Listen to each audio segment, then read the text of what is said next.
नमस्कार, बहुत स्वागत है आप सभी का। हूं आपके साथ चेतन पाठक। इस वक्त की बड़ी खबर आपको बता दें, दिल्ली दौरे पर सीएम भूपेश बघेल राहुल गांधी की प्रेस कॉन्फ्रेंस में हुए शामिल। ये बड़ी खबर आपको बता रहे हैं। राहुल गांधी ने प्रेस कॉन्फ्रेंस यहां पर अब से कुछ देर पहले की और इसमें भूपेश बघेल भी शामिल हुए। सीएम भूपेश बघेल दिल्ली पहुंचे, जहां पर राहुल गांधी ने प्रेस कॉन्फ्रेंस की। तमाम नेता इस प्रेस कॉन्फ्रेंस के दौरान मौजूद रहे और खुद सीएम भूपेश बघेल भी रायपुर से सीधा दिल्ली पहुंचे और वो भी इस प्रेस कॉन्फ्रेंस के दौरान यहां मौजूद रहे। ये बड़ी खबर आपको बता रहे हैं।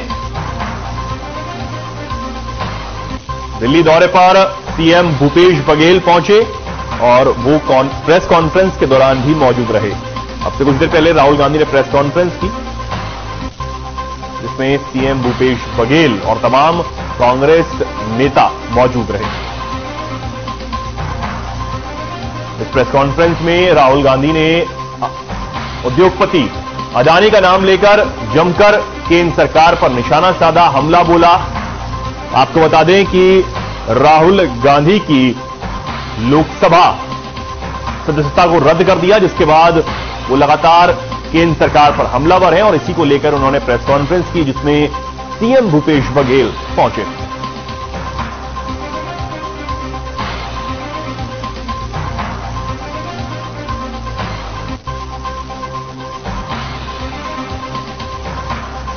दिल्ली दौरे पर सीएम भूपेश बघेल पहुंचे, राहुल गांधी की प्रेस कॉन्फ्रेंस में वो शामिल हुए।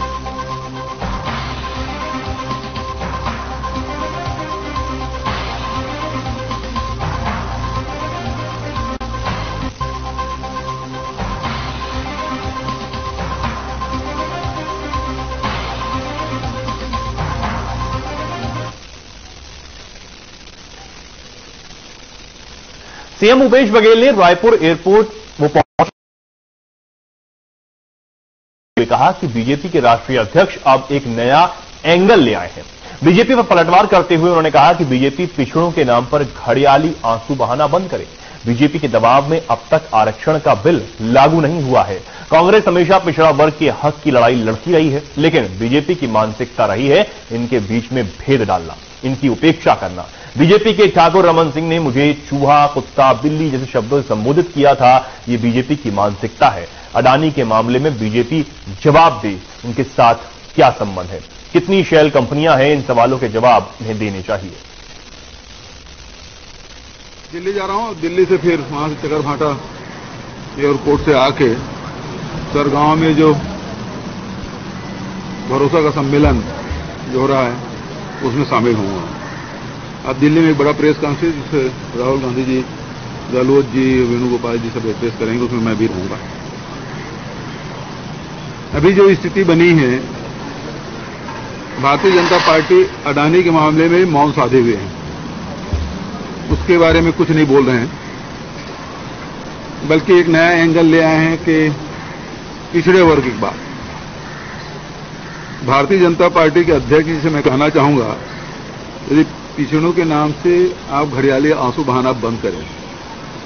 छत्तीसगढ़ में 2 दिसंबर से आरक्षण का बिल हमने विधानसभा में पारित किया, सर्वसम्मत से पारित किया, लेकिन भारतीय जनता पार्टी के दबाव में अभी तक के उस बिल में हस्ताक्षर नहीं हो रहे हैं और इससे लाखों हमारे युवाओं का नुकसान हो रहा है, शिक्षा में भी और नौकरियों में भी।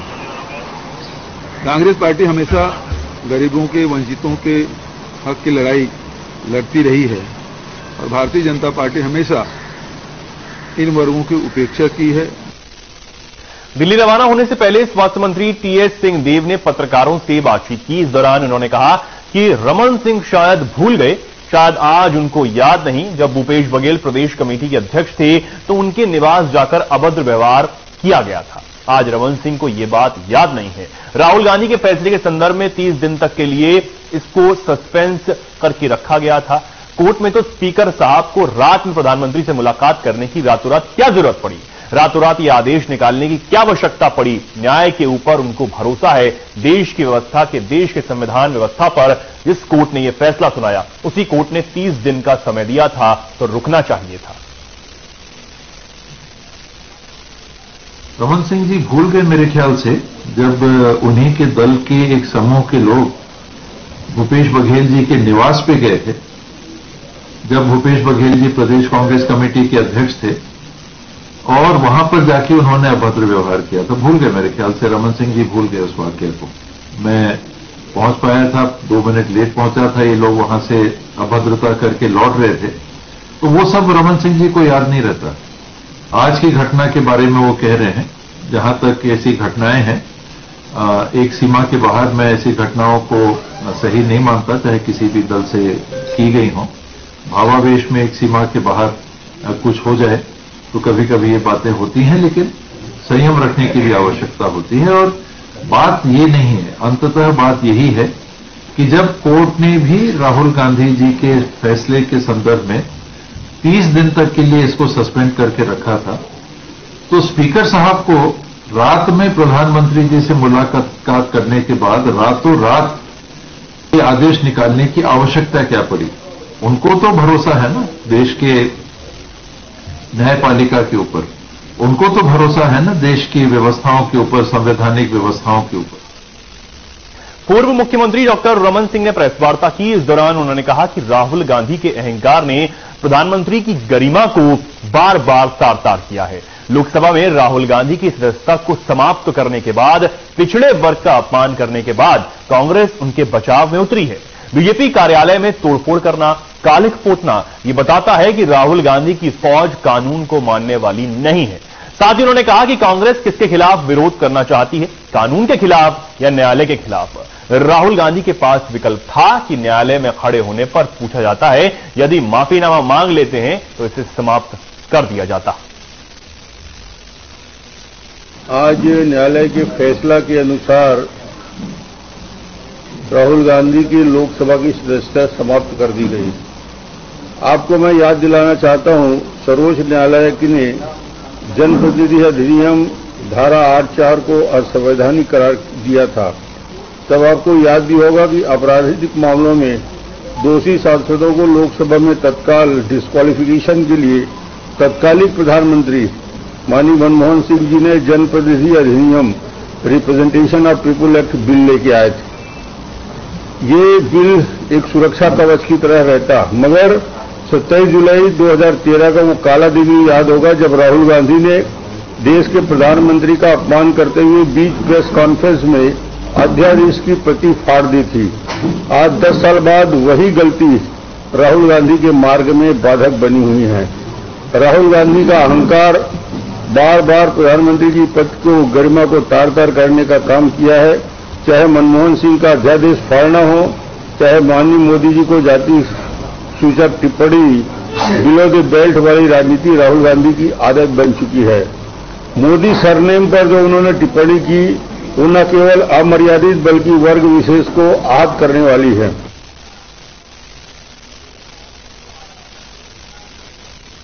छत्तीसगढ़ बीजेपी अध्यक्ष अरुण साव ने प्रेस वार्ता की, जिसमें उन्होंने राहुल गांधी की सदस्यता रद्द होने के मामले को लेकर कहा कि पिछले भी 10 से ज्यादा लोगों की सदस्यता ऐसे ही मामले में खत्म हो चुकी है। इसलिए कांग्रेस और राहुल गांधी की जो भूमिका बनी है, उससे पिछड़ा वर्ग में बेहद ही आक्रोश है। कांग्रेस का इतिहास ही लोकतंत्र की हत्या है। साहब ने कहा कि राज्य में कानून व्यवस्था की स्थिति क्या है, ये भी दर्शाता है। कोरबा और रायपुर के कार्यालय में घटनाएं हुई, हमारे कार्यकर्ताओं पर एफआईआर हुई। साथ ही उन्होंने कहा कि कांग्रेस अडानी के मामले को टूलकिट की तरह इस्तेमाल कर रही है।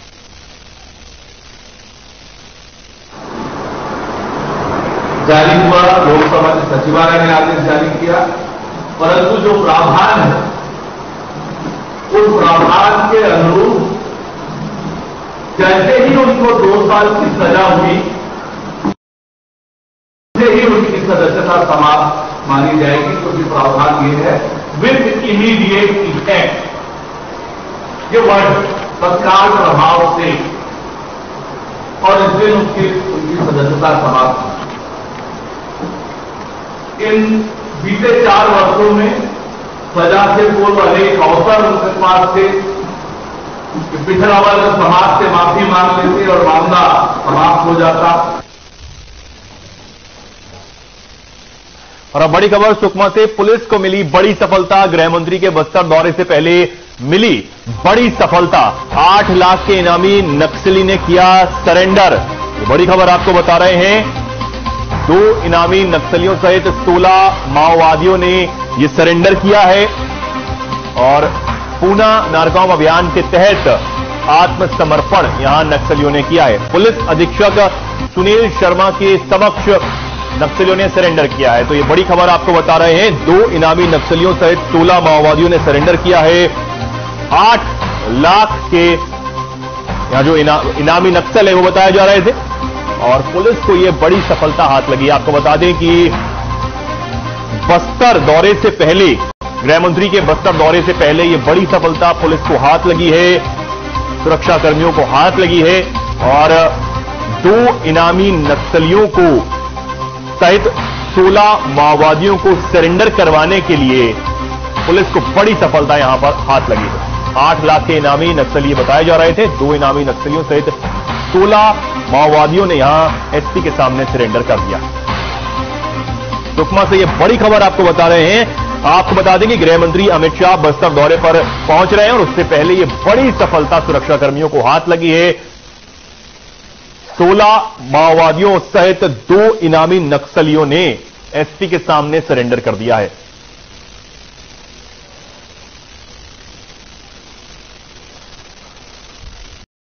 आज कुल 16 नक्सलियों ने नक्सलवाद की विचारधारा को छोड़ करके आज सरेंडर किया है और ये इस बात को दर्शाता है कि लोगों का विश्वास जो भटक गए हैं यहाँ के सुकमा के युवा, उनका विश्वास जो है सरकार की नीतियों पर फोर्स में बढ़ रहा है और ये मुख्य धारा से जुड़ने के लिए इच्छुक है। ये इस बात का प्रमाण भी है कि यहाँ पे फोर्सेज और जिला बल मिल करके और सुकमा के विकास के लिए, नक्सलवाद से मुक्त करने के लिए सही दिशा में प्रयास कर रहे हैं। सुकमा पुलिस, सीआरपीएफ और कोबरा, इनके संयुक्त प्रयास से आज सुकमा में 16 नक्सलियों ने आत्मसमर्पण किया है। इसमें सबसे महत्वपूर्ण बात, इसमें टोटल 8 लाख का 1, 5 लाख का 1 लाख के 2 और 1 भरमार वेपन सहित सरेंडर किया है। आदरणीय IG Sundarraj sir, DIG Arvind Rai sir, DIG Jagdalpur, इनके मार्गदर्शन में जो पूना नारकन का अभियान चल रहा है उसके अंतर्गत विविध बटालियन, विविध थाने, एसडीओपी द्वारा ये आत्मसमर्पण कराया गया। टोटल 16 आत्मसमर्पण में 74 वाहिनी द्वारा पदम सोमा, टोडी बुदरी, कवासी पाले, जिसके नाम पे 8 लाख का इनाम है।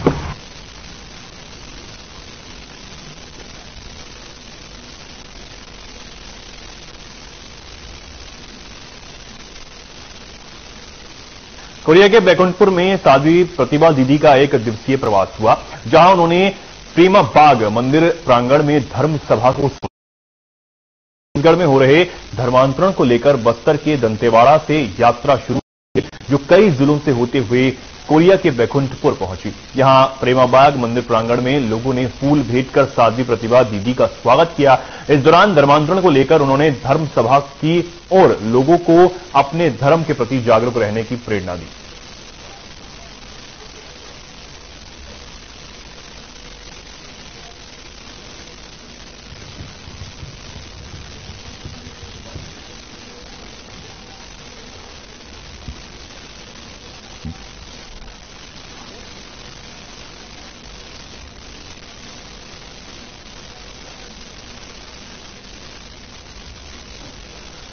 और प्रेमाबाग मंदिर प्रांगण में संबोधित किया है। धर्मांतरण को लेकर यहां यात्रा निकाली गई। आपको बता दें, साध्वी प्रतिभा दीदी कोरिया के बैकुंठपुर पहुंची। यहां पर उन्होंने लोगों को धर्म के प्रति जागरूक किया और धर्मांतरण को लेकर भी उन्होंने तमाम बातें यहां पर की हैं अपने संबोधन में। साध्वी प्रतिभा दीदी का 1 दिवसीय दौरा यहां रहा। प्रेमाबाग मंदिर प्रांगण में उन्होंने लोगों को संबोधित किया और धर्म के प्रति जागरूक भी किया।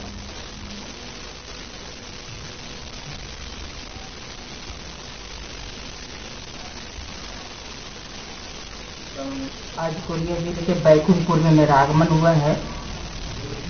तो ये आज जितना भी धर्मांतरण हो रहा है, जितना भी मतांतरण हो रहा है, ये क्यों हो रहा है, किस लिए हो रहा है, इसकी मैं जड़ तक जाना चाहती हूँ।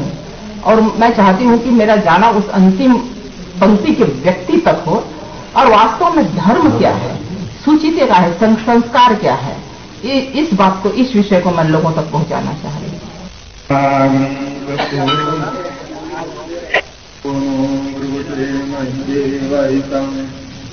गुरुदेव ने शास्त्र की शिक्षा दी, शस्त्र की शिक्षा दी, क्योंकि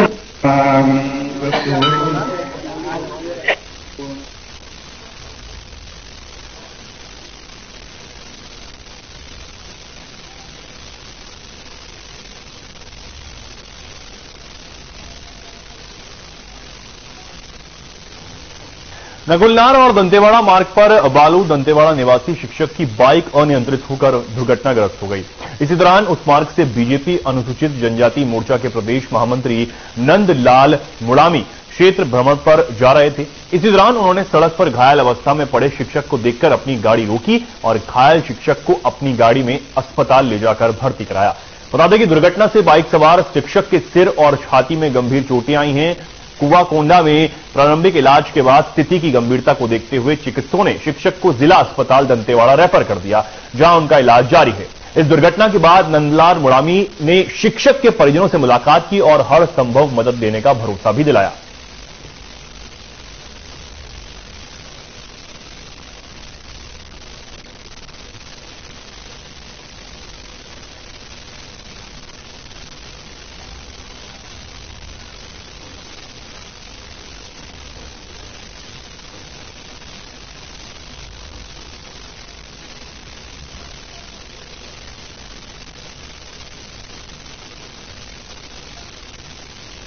बुरहानपुर जिले में खनन माफियाओं का आतंक दिन पर दिन बढ़ता ही चला जा रहा है।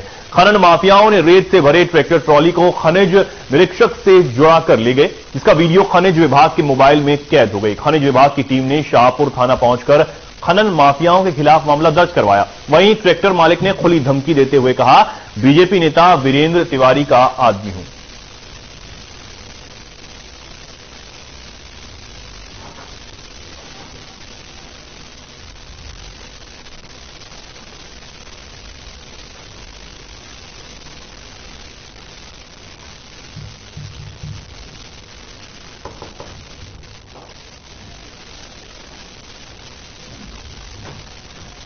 बुरहानपुर में लाडली बहन योजना के फॉर्म भरे जा रहे हैं। इसी के चलते लोहार मंडी स्कूल में आजाद वार्ड की बहनों के भी लाडली बहना योजना के फॉर्म भरने पहुंचे।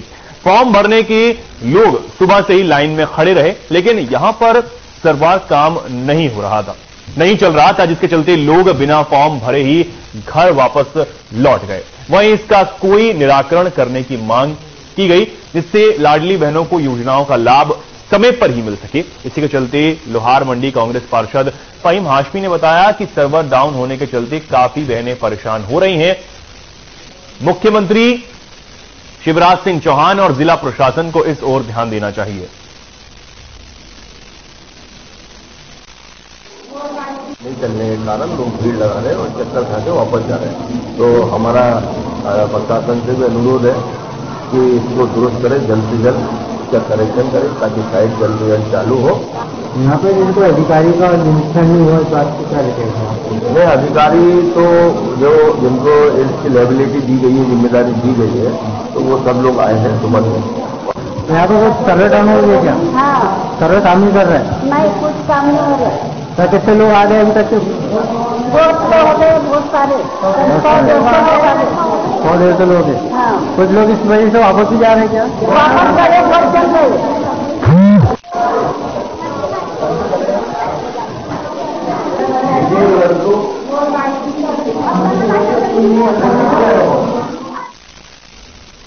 खबर बुरहानपुर से है, जहां जिले के घाघराला में एसटीएफ और पुलिस के जवान घाघराला के स्कूल में डेरा डाले हुए हैं, जिससे कि स्कूल छावनी में तब्दील हो गया है। अब स्कूल में पुलिस के पहरे से 5वीं और 8वीं क्लास के बच्चों को परीक्षा देने के लिए 15 किलोमीटर दूर नावरा ग्राम की माध्यमिक शाला में जाना पड़ रहा है। दरअसल घगराला में पिछले 5 महीनों से वनों की कटाई जारी है, जिसे रोकने को लेकर और अतिक्रमणकारियों पर कार्रवाई के लिए पुलिस के जवान वन विभाग के वन कर्मियों के साथ स्कूल में डेरा डाले हुए हैं। लेकिन इनके चलते शिक्षा में बाधा उत्पन्न हो रही है और अब तो 81 विद्यार्थियों का अपना स्कूल छोड़कर 15 किलोमीटर दूर परीक्षा देने जाना पड़ रहा है। यहां 2 महीने से लगातार स्कूल भी नहीं लग रहा। अब विद्यार्थियों का भविष्य अंधेरे में लग रहा है, क्योंकि जब स्कूल नहीं लगा तो परीक्षा आखिर कैसे होगी। इस संबंध में जब घगराला प्रधान पाठक से चर्चा की गई तो उन्होंने बताया कि 5वीं और 8वीं का सेंटर नावरा किया गया है।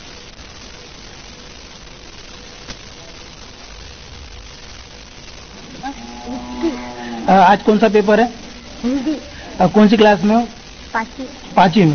पेपर कहाँ देने जा रहे हैं? नावरा। नावरा में। यहाँ पर टोटल अपने 5वीं और 8वीं को मिला के 81 बच्चे हैं। 81 बच्चे हैं। इनका केंद्र कहाँ पर रखा है? इनका केंद्र नावरा। केंद्र अध्यक्ष कौन है यहाँ का? यहाँ का केंद्र अध्यक्ष नावरा में सरोदे मैडम, संगीता सरोदे मैडम। आज विज्ञान का पेपर। कहाँ पेपर देने जा रहे हैं? नावरा। ये अतिक्रमणकारियों के दौरान स्कूलें बंद थी यहाँ पर? हाँ, स्कूलें बंद थी तो पढ़ाई तो कुछ डिस्टर्ब हुई थी। हाँ। तो क्या मतलब परीक्षा में पास होने के लिए मतलब क्या है कि आपने 2 महीने तो पढ़ाई नहीं की? पढ़ाई की तो काम करिए।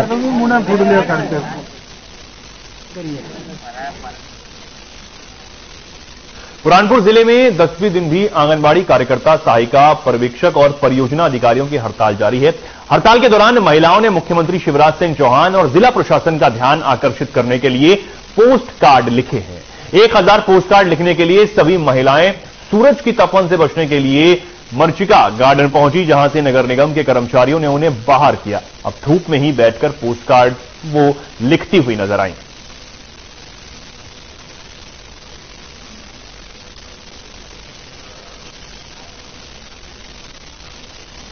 पार्वती का स्वरूप है ये, गण और गौर, ऐसी शिव पार्वती का स्वरूप के रूप में ये उत्सव मनाया जाता है। 8 दिन पहले ने 11 के दिन सभी समाज के लोग यहाँ पर आकर जवारे बोते हैं। 8 दिनों तक हम उनकी सेवा करते हैं यहाँ पर, और फिर तीज के दिन माता के रथ लेकर वो यहाँ पर आते हैं और अपने साथ ये पूरे जवारे ले जाते हैं और उनका विधिवत रूप से घर जाकर पूजन करते हैं। आज हम लोग सभी, आज हमारे हड़ताल का 10वां दिवस है। आज तक प्रशासन और शासन हमारे ओर उनका कोई ध्यान आकर्षित नहीं हो रहा है, इसलिए हम उनका ध्यान आकर्षण करने हेतु यहाँ पर पोस्ट कार्ड लिखने के लिए मरीचिका गार्डन के अंदर सभी शांतिपूर्वक ढंग से बैठे थे, लेकिन यहाँ से भी हमको निकाल करके बाहर कर दिया गया।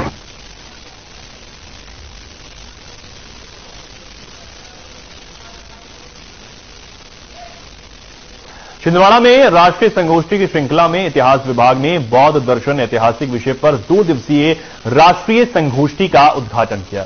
जन भागीदारी समिति के अध्यक्ष भरत गई कुलपति डॉक्टर BR अम्बेडकर विश्वविद्यालय डॉक्टर अतराम प्राचार्य DPR चंद्रलेकर ने किया। उद्घाटन के दौरान डॉक्टर सुमेध थिरो ने कहा कि बौद्ध दर्शन संयमित जीवन और सदाचार का मार्ग दिखाता है। जन भागीदारी अध्यक्ष भरत गई ने कहा कि महाविद्यालय में निरंतर आयोजित हो रहे हैं सेमिनार एकेडमी उत्कृष्टता को दिखाते हैं। वरिष्ठ अतिथि डॉक्टर के श्रीवास्तव ने कहा कि बौद्ध धर्म अपना दीपक स्वयं बनने की प्रेरणा देता है। वहीं मुख्य अतिथि डॉक्टर रामदास अतराम कुलपति DBR अम्बेडकर विश्वविद्यालय ने कहा कि बौद्ध धर्म केवल धर्म नहीं, धर्म से बहुत ज्यादा है। ये हमें सामाजिक शोध के लिए नए आयाम से परिचय कराता है।